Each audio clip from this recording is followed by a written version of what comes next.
Hello friends, कक्षा 11वीं NCERT biology का हम दूसरा अध्याय पढ़ रहे हैं, जीव जगत का वर्गीकरण। इसके पिछले 3 वीडियोस में मैंने आपको 5 किंगडम में से 3 किंगडम मोनेरा, किंगडम प्रोटिस्टा और किंगडम फंजाई यानी कवक जगत तक मैंने पढ़ा दिया है। अब इसमें 2 जगत बाकी हैं, एक पादप जगत और एक जंतु जगत। इनका हम यहाँ पर अध्ययन करने वाले हैं। तो अब नेक्स्ट है चौथा जगत, पादप जगत या प्लांटी किंगडम। तो जैसा हमने पिछले वीडियोस में भी चर्चा किया है, पादप का मतलब है कि उनमें कोशिका भित्ति सेल वाल होना चाहिए और दूसरा क्राइटेरिया है उसमें क्लोरोप्लास्ट यानी स्वपोषी होने की गुण होनी चाहिए। शुरू में जब द्विजगत वर्गीकरण बनाया गया था, जिसमें पादप जगत और जंतु जगत 2 ही जगत बनाए गए थे, उस समय कवक को भी इसमें शामिल किया गया था, है ना, जीवाणुओं को भी शामिल किया गया था, क्योंकि इन सभी में कोशिका भित्ति पाई जाती है। लेकिन बाद में देखा गया कि इनके गुण अलग हैं, क्योंकि प्रोकैरियोटिक अलग हैं और फंजाई अलग हैं, तो फिर उनको अलग करते चले गए और आज तक हमने 5 किंगडम बना दिए हैं। तो फंजाई है, मोनेरा है, इन सबको अलग कर दिया हमने।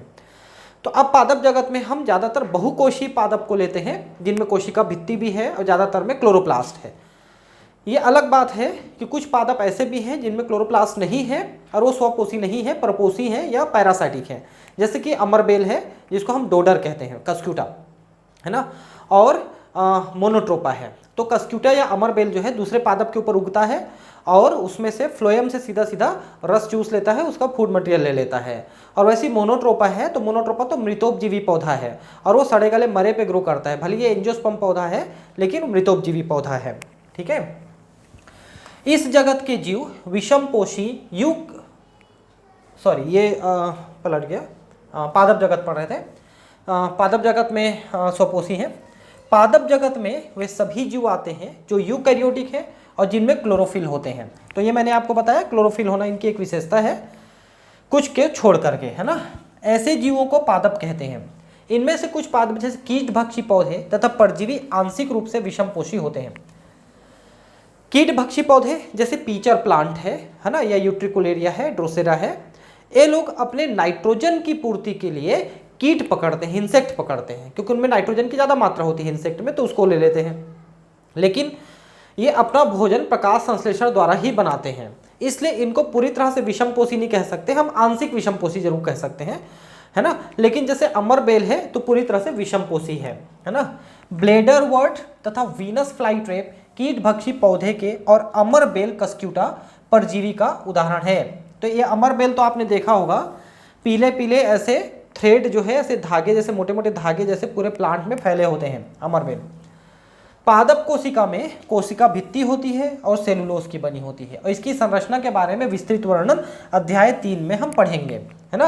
अब हम कोशिका विज्ञान जब पढ़ेंगे तो उसमें कोशिका भित्ति के बारे में हम जरूर पढ़ेंगे।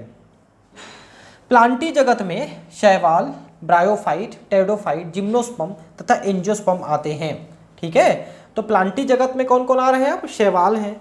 तो शैवाल में भी जो एक कोशी शैवाल हैं, जैसे वाल्वॉक्स है, क्लेमेडोमोनास है, इनको हम अलग कर चुके हैं, उनको प्रोटिस्टा में भेज चुके हैं। ये अलग बात है कि उनको पढ़ते अभी भी पादप जगत में है, क्योंकि उनके गुण पादपों से ज़्यादा मिलते जुलते हैं। उसके बाद ब्रायोफाइटा, जिसे मॉस है ना, ये लिवरवर्ट है, ये सब आते हैं। टेरिडोफाइटा में आपका सिलेजिनेला है ना, फर्न है, ये आते हैं। जिम्नोस्पर्म में साइकस है, पाइनस है ना, और एंजियोस्पर्म, जो इतने सारे पादप दिख रहे हैं वो सभी तो एंजियोस्पर्म है ही। तो इन सभी का अध्ययन हम पादप जगत में करते हैं।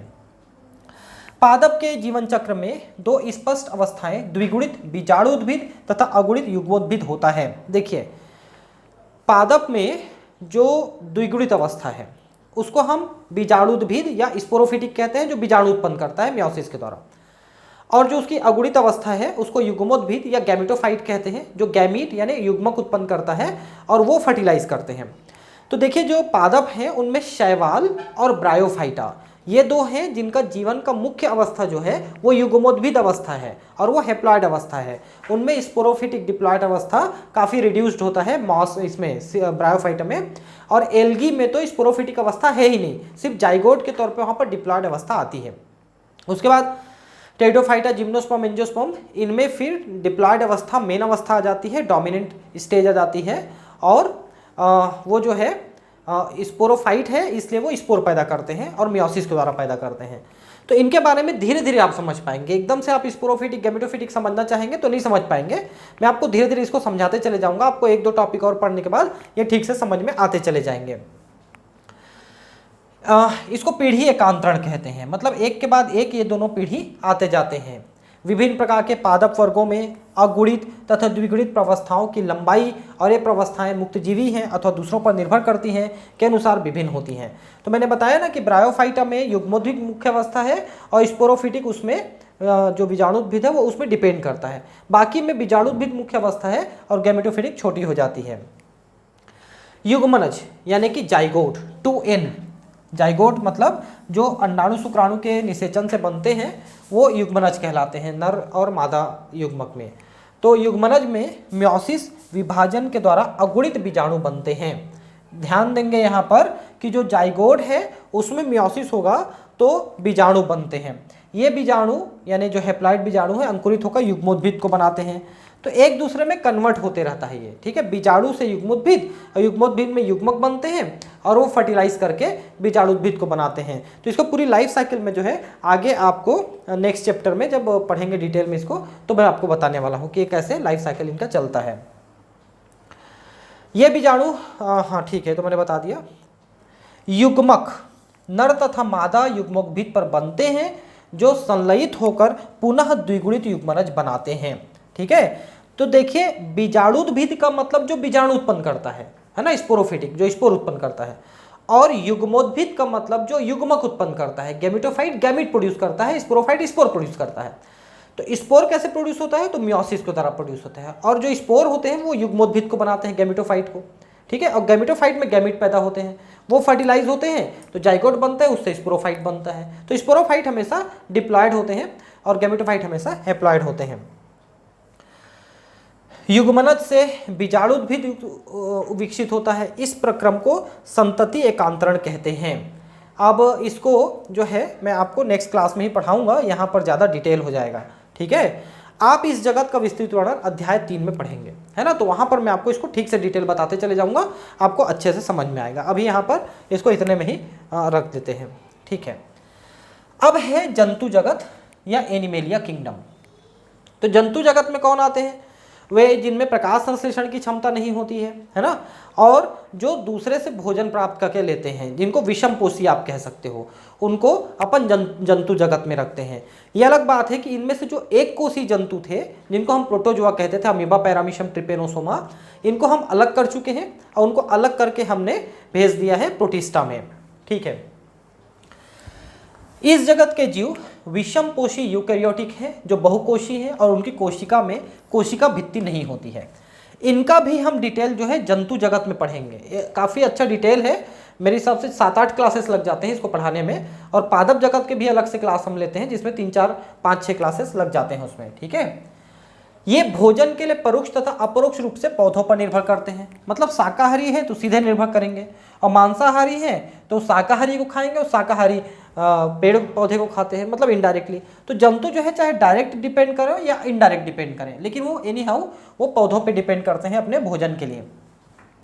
ये अपने भोजन को एक आंतरिक गुहिका में पचाते हैं और भोजन को ग्लाइकोजन अथवा वसा के रूप में संग्रहित करते हैं। तो शरीर में भोजन 2 रूपों में संग्रहित होता है। अगर कार्बोहाइड्रेट कहेंगे तो ग्लाइकोजन के रूप में संग्रहित होगा, और अगर वसा कहेंगे तो वसा के रूप में संग्रहित होगा। और यही जो है जरूरत पड़ने पर हमारे शरीर में ऊर्जा के लिए उपयोग में आते रहते हैं। इनमें प्राणी संपोषण अर्थात भोजन का अंतरण ग्रहण करना होता है। देखिए भोजन 2 प्रकार का होता है, प्राणी सम और पादप सम। पादप सम भोजन क्या होता है, प्रकाश संश्लेषण। प्रकाश संश्लेषण जो कर सकते हैं वो पादप सम पोषण करते हैं। लेकिन जो सीधे सीधे भोजन को खा जाते हैं उन्हें हम कहते हैं, उसे हम कहते हैं प्राणी सम भोजन, है ना। तो प्राणी क्या करते हैं, सीधे भोजन को खा जाते हैं, उसी को कह रहा है अंतर ग्रहण करना होता है। उनमें वृद्धि एक निर्दिष्ट पैटर्न पे होता है और एक पूर्ण वयस्क जीव बन जाते हैं। देखिए वृद्धि मैंने आपको बताया था शुरू के चैप्टर में कि वृद्धि जो है जंतुओं में एक निश्चित उम्र तक होता है, ठीक है। उसके बाद वृद्धि बंद हो जाती है। लेकिन जो वृद्धि होती है लगभग शरीर के सारे अंगों की कोशिकाओं में विभाजन से होती है, ठीक है, और वयस्क बन जाते हैं, जिसकी सुस्पष्ट आकृति तथा माप होती है। तो जो वयस्क होता है वो उसका आकार और माप लगभग फिक्स होता है। जैसे मानव है तो मानव लगभग 5 फीट 6 फीट के बीच में जनरली होते हैं। उच्च कोटि के जीवों में विस्तृत संवेदी तथा तंत्रिका प्रेरक क्रियाविधि विकसित होती है। मतलब संवेदी तंत्र जो है उच्च कोटि के जीवों में, मतलब हायर एनिमल्स में, जैसे जैसे आप पोरीफेरा सिलेंट्रेटा से ऊपर जाते जाएंगे उनमें नर्वस सिस्टम ज़्यादा डेवलप होते चले जाता है।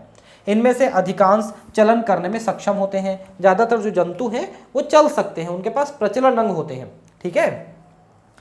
लैंगिक जनन नर तथा मादा के संगम से होता है और बाद में उनमें भ्रूण का विकास होता है।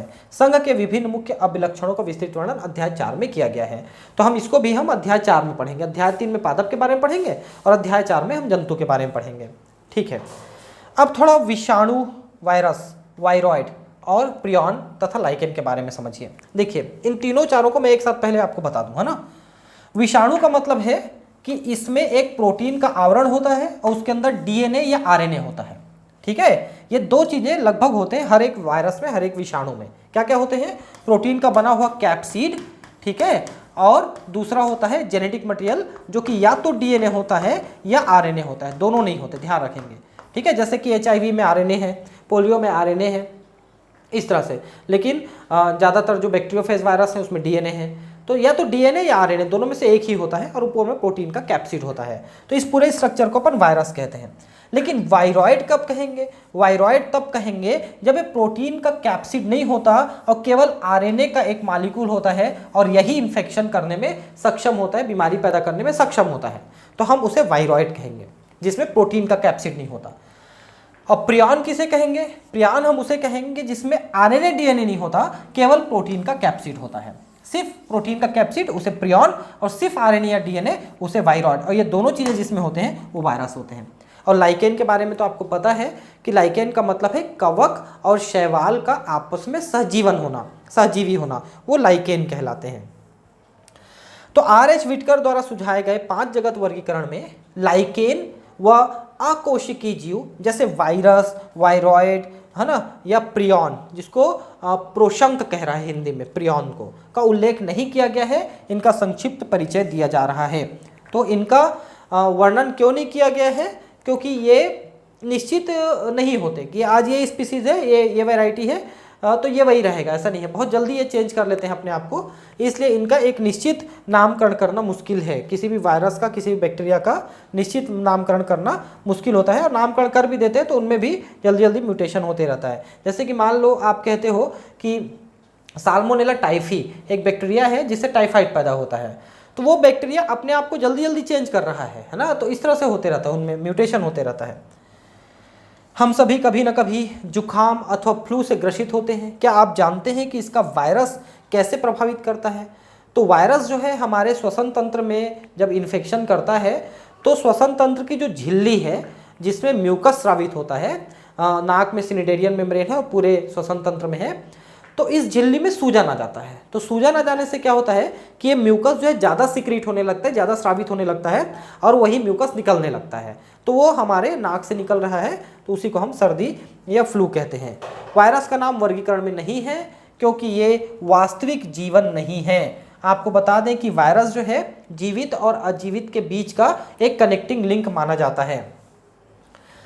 यदि हम यह मानते हैं कि सजीवों की कोशिका संरचना होती है तो वायरस अकोशीय जीव हैं, क्योंकि कोशिका के अंदर केंद्रक होना चाहिए, प्रोटोप्लाज्म होना चाहिए, है ना, बहुत सारे कोशिकांग हैं, उनमें मेटाबॉलिज्म होना चाहिए, श्वसन होना चाहिए, लेकिन ऐसा कुछ भी नहीं है वायरस के अंदर। सिर्फ एक डीएनए आरएनए, ये डीएनए या आरएनए है और ऊपर में कैप्सिड है। ये अपना खुद का रेप्लिकेशन भी नहीं कर सकते, ना तो श्वसन लेते हैं, ना प्रोटोप्लाज्म है, जिनकी संरचना सजीव कोशिका के बाहर रवेदार होती है। देखिए वायरस की एक विशेषता है कि वो अपने होस्ट कोशिका, अपने पोषक कोशिका के अंदर ही वृद्धि कर सकता है। अगर उसको पोषक कोशिका से बाहर निकाल देंगे वायरस को, तो फिर वो एक केमिकल के जैसा इनर्ट पार्टिकल हो जाता है और उसका रवे बन जाता है, मतलब क्रिस्टल बन जाता है। एक बार जब ये कोशिका को संक्रमित कर देते हैं तब ये मेजबान कोशिका की मशीनरी का उपयोग करके अपनी प्रतिकृति बनाने में करते हैं और मेजबान को मार देते हैं। क्या आप वायरस को सजीव अथवा निर्जीव कहेंगे? मतलब ये कह रहा है, मेजबान का मतलब है होस्ट, पोषक, तो जिस कोशिका में ये प्रवेश कर जाते हैं वो उसका पोषक कोशिका है और उसी में ये अपनी कॉपी तैयार कर सकते हैं। तो उसके लिए ना क्या करते हैं, वो उसी कोशिका की मशीनरी का उपयोग करते हैं, उसी का राइबोसोम यूज़ करते हैं, उसी का डीएनए उपयोग करते हैं और अपने डीएनए आरएनए की कॉपी तैयार करते हैं और अपने कैप्सिड को भी बनाते हैं। फिर उतनी संख्या में निकल जाते हैं कोशिका से, तो कोशिका मर भी जाता है उसके कारण से। तो निर्जीव या सजीव क्या है दोनों में से, तो देखिए ये दोनों के बीच की कड़ी है। जैसे सजीव के क्या लक्षण हैं कि एक तो इसमें प्रोटीन है, डीएनए या आरएनए है, दूसरा ये पोषक कोशिका के अंदर जाते हैं, वहाँ अपनी वृद्धि करते हैं, बीमारी पैदा करते हैं, तो ये सारे सजीव के लक्षण हैं। लेकिन निर्जीव के लक्षण क्या है कि जैसे पोषक कोशिका से बाहर निकालते हैं वैसे ही इनका जो वृद्धि है रुक जाता है और ये एकदम सिंपल एक पार्टिकल की तरह हो जाते हैं, केमिकल पार्टिकल की तरह हो जाते हैं, ठीक है। और दूसरा इसमें न तो प्रोटोप्लाज्म है, न श्वसन है, न मेटाबॉलिज्म है, तो इसलिए ये निर्जीव जैसे लक्षण हैं। तो सजीव और निर्जीव दोनों के बीच के कनेक्टिंग लिंक माने जाते हैं। वायरस का अर्थ विष अथवा विषैला तरल है।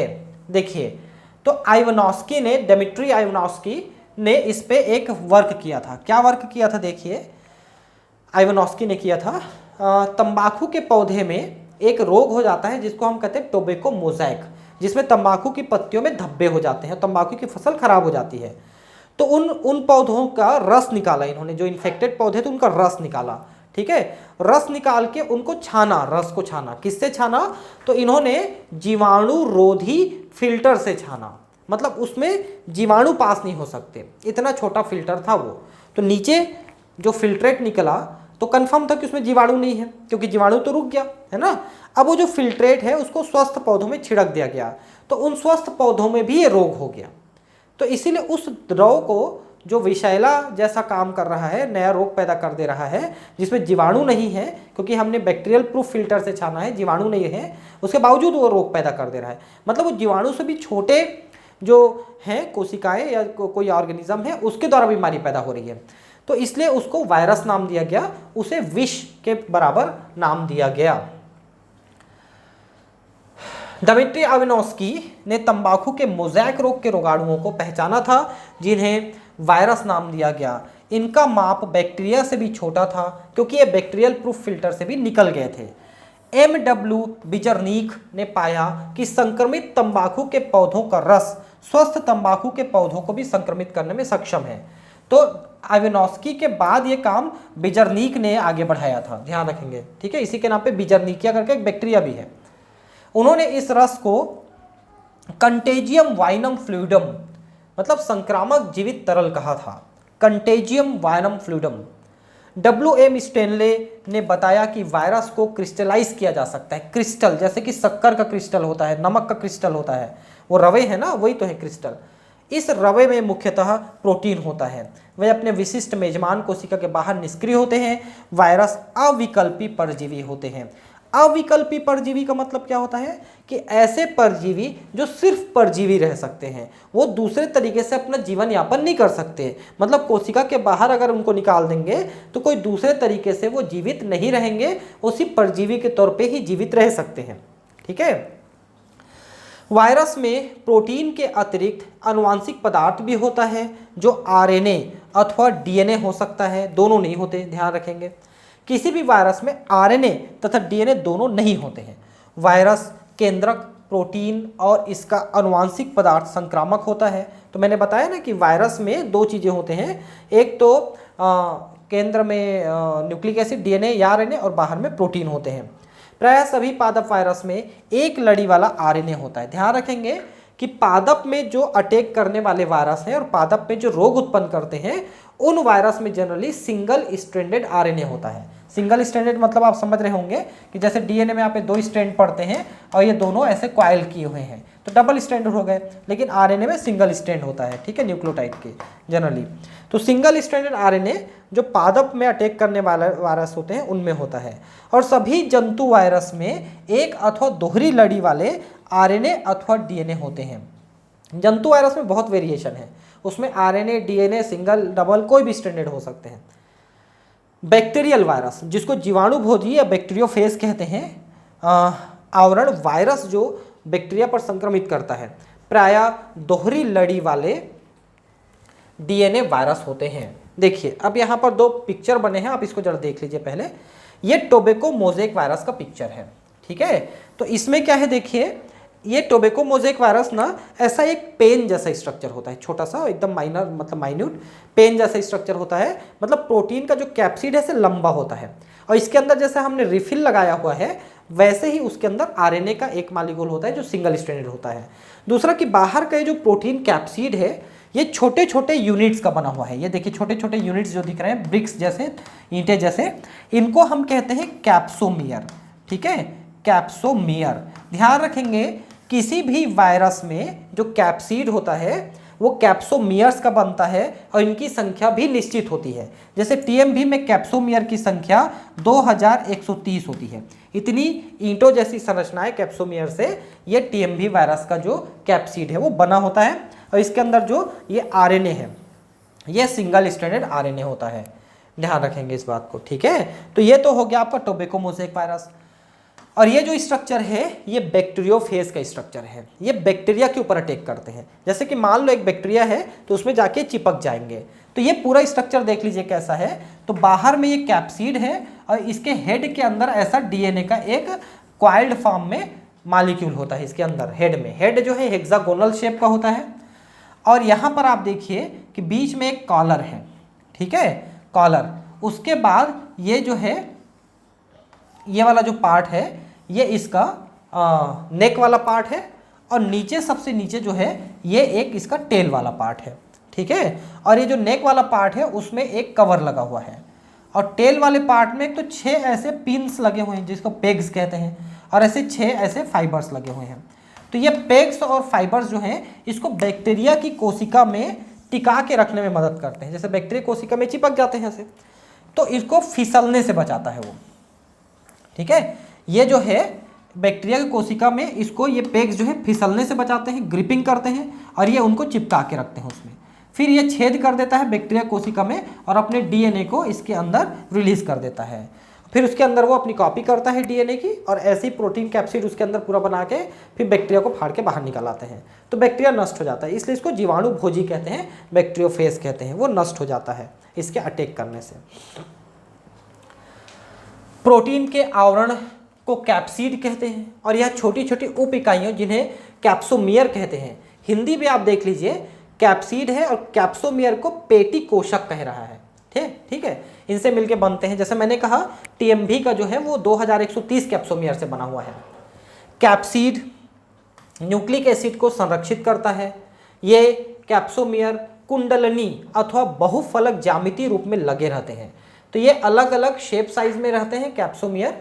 कुंडलनी मतलब ऐसे कुंडली टाइप का भी रह सकता है, अथवा बहुफलक ज्यामिति। तो जैसा आपने इसमें देखा कि ये हेड है वो हेक्सागोनल है, उसकी बात कर रहा है, ठीक है। वायरस से बहुत सारे रोग होते हैं जिनमें मम्स क्या है मत पता है आपको। यहाँ पर जो हमारी लार ग्रंथि है ना, जिसको अपन पैरोटिड लार ग्रंथि कहते हैं, इसमें सूजन आ जाता है पैरामिक्सो वायरस के अटैक करने से, इसी को मम्स कहते हैं। अगर ये ज़्यादा दिन तक रह जाता है तो पुरुषों में स्पर्म बनाने की, शुक्राणु बनाने की क्षमता को नष्ट कर देता है। चेचक, दाने दाने होते हैं आपको पता है, हर्पीस भी वैसी है, इन्फ्लुएंजा में सर्दी खांसी जैसी चीज़ें होती हैं, तो ये सब रोग हो जाते हैं वायरस से। एड्स जो है सबसे खतरनाक है जो वायरस के कारण होता है, और इसमें सिंगल स्ट्रैंडेड आरएनए है, ठीक है।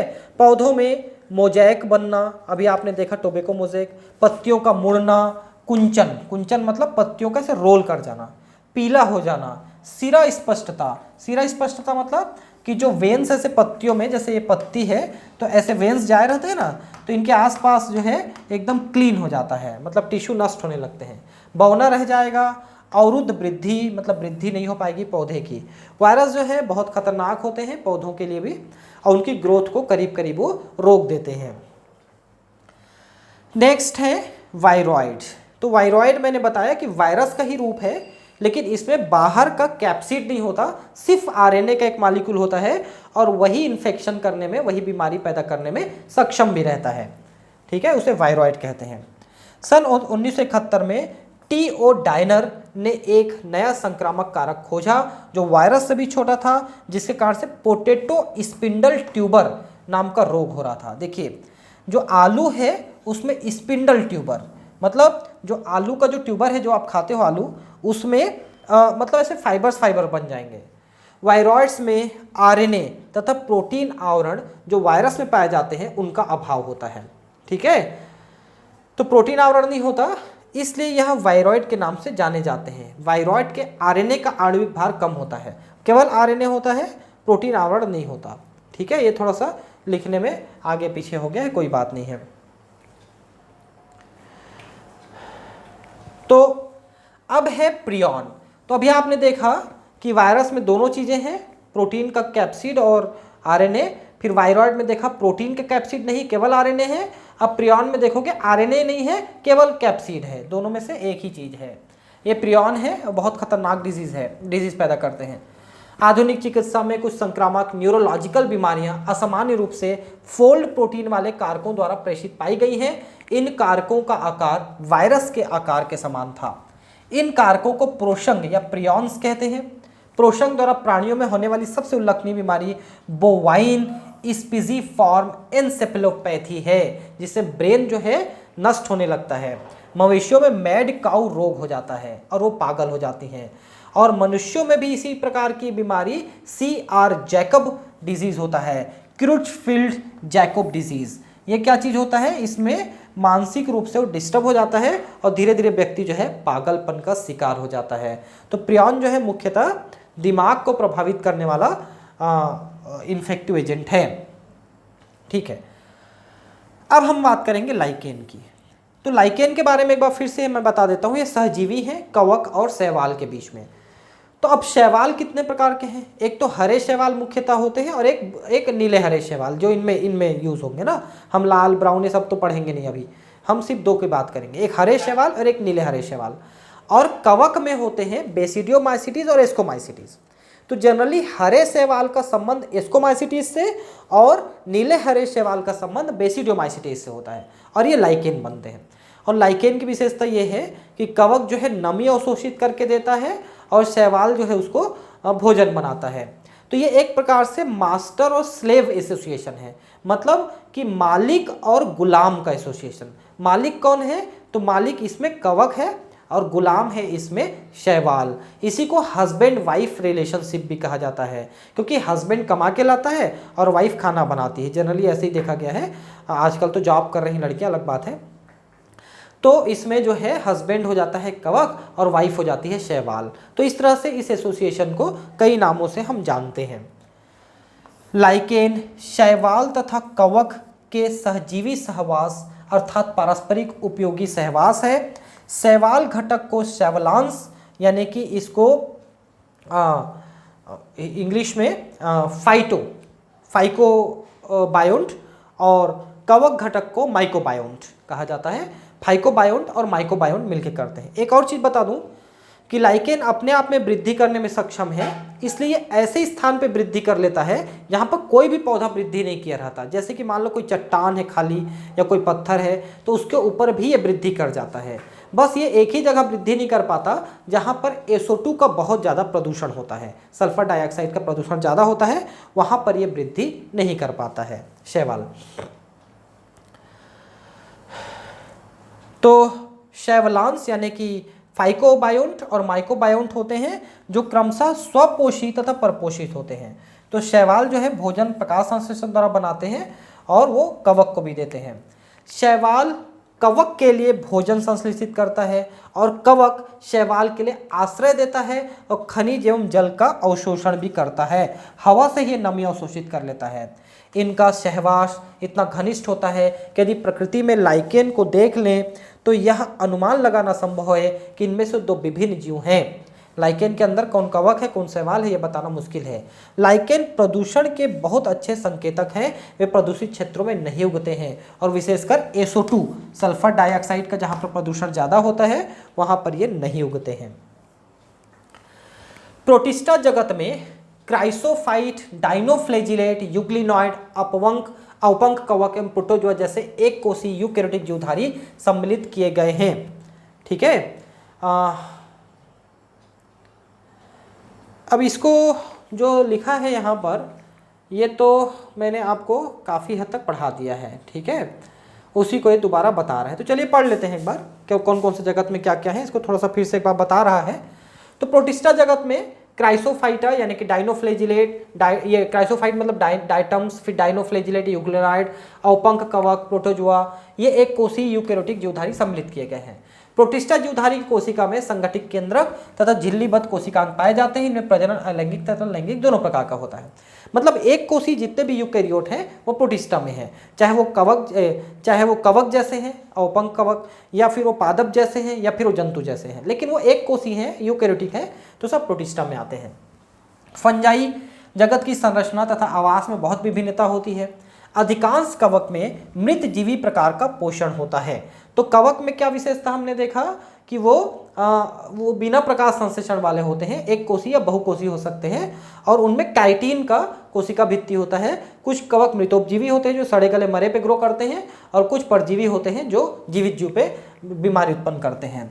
उनमें लैंगिक अलैंगिक दोनों प्रकार के प्रजनन होते हैं, इनको भी हम देखेंगे, अभी कभी डिटेल पढ़ेंगे तो मैं आपको बताऊंगा। ठीक है, आगे मैं आपको बता दूं कि हमारी 1-2 दिन में लाइव क्लास चालू होने वाली है मेरी, जिसमें मैं बायोलॉजी को कोटा के स्तर में पढ़ाने वाला हूँ। अभी तक तो हम ये पढ़ ही रहे हैं, एनसीईआरटी इंग्लिश में पढ़ा चुका, मैं इंग्लिश में हिंदी में पढ़ रहे हैं, ये हिंदी में हम पढ़ते भी रहेंगे साथ ही साथ। लेकिन जहाँ तक कि परसों से, यानी कि आज 3 मई है, 5 मई से शाम को 5 बजे के आसपास मेरी लाइव क्लास रहेगी। तो मैं पहले से आपको इसका लिंक भेज दूंगा, सबको मिल जाएगा। तो उस लाइव क्लास में हम क्या करेंगे, एक दिन 11th क्लास वालों का और एक दिन 12th क्लास वालों का अल्टरनेट 1.5 घंटे की क्लासेस में लूँगा। उसमें लाइव क्लास लूँगा मैं यूट्यूब में, और उसमें मैं क्या करूँगा कि कोटा में जिस तरह से नोट्स के द्वारा पढ़ाए जाते हैं, है ना, थोड़ा डिटेल पढ़ाया जाता है हर चीज़ को, मैं उतने डिटेल में आपको पढ़ाऊँगा ताकि आपको किसी भी स्तर में अगर क्वेश्चन आता है तो आपसे बन जाए। क्योंकि हम एनसीईआरटी कंप्लीट कर चुके हैं, अब एनसीईआरटी से थोड़ा बाहर निकलेंगे और थोड़ा डिटेल पढ़ने वाले हैं, तो उसको मैं लाइव क्लास लेने वाला हूँ आपकी यूट्यूब में। तो आप जितने भी अगर मेरे ये चैनल के वीडियो देख रहे हैं तो आपको मैं पहले से बता दे रहा हूँ, और नहीं तो मैं लिंक तो भेजूँगा ही, आपको लिंक तो मिल ही जाएगा। तो कवक जगत के अंतर्गत 4 वर्ग, फाइकोमाइसिटीज, एस्कोमाइसिटीज, बेसिडोमाइसिटीज, डिप्टरोमाइसिटीज, ये सब मैंने पढ़ाया। प्लांटी में सभी यूकेरियोटिक क्लोरोफिल युक्त जीव आते हैं। शैवाल, ब्रायो, टेडो, जिम्नो और एंजियोस्पर्म इस वर्ग में आते हैं। पौधे के जीवन चक्र में पीढ़ी, युग्मोद्भिद, बीजाणुद्भिद, एकांतरण होता है, ये हम डिटेल पढ़ने वाले हैं। परपोषित यूकेरियोटिक बहुकोषीय जीव जिनकी कोशिका में कोशिका भित्ति नहीं होती, उन्हें एनिमेलिया किंगडम में रखा गया है। इन जीवों में पोषण प्राणी सम होता है। इनमें प्रायः लैंगिक जनन होते हैं। कुछ अकोषीय जीव जैसे वायरस और वायरॉइड लाइकेन को वर्गीकरण के 5 जगत में शामिल नहीं किया गया है। तो ये हमने अभी इसमें देख लिया है। अब हम आगे जो है नेक्स्ट क्लास में जो 3rd चैप्टर है उसमें हम पादप जगत को डिटेल पढ़ेंगे, और 4th चैप्टर में हम प्राणी जगत को पढ़ेंगे डिटेल में। तो इन सभी को हम अब पढ़ते चले जाएंगे, और साथ में जैसा मैंने कहा कि हम लाइव क्लास भी चालू कर रहे हैं। तो फ्रेंड्स, आप जुड़े रहें मेरे चैनल से, और अभी भी अगर आपने सब्सक्राइब नहीं किया है मित्र तो जरूर कर लें प्लीज़, है ना, और अपने दोस्तों में शेयर कर दें। अगर आप हिंदी मीडियम के हैं तो मेरे हिंदी वाले लेक्चर्स आप शेयर कर दें अपने हिंदी के दोस्तों में, और अगर आप इंग्लिश मीडियम के हैं तो मेरे इंग्लिश के सारे चैप्टर्स हैं बने हुए, उनको भी कृपया शेयर करें अपने दोस्तों के बीच में, जिससे मेरे चैनल को भी थोड़ा सा फ़ायदा होगा, वो थोड़ा आगे बढ़ेगा आपके हेल्प से, और आप भी पूरा पढ़ पाएंगे, ज़्यादातर बच्चों तक पहुँचेगा। ठीक है, मिलते हैं फिर अगले क्लास में, है ना। Thank you, bye.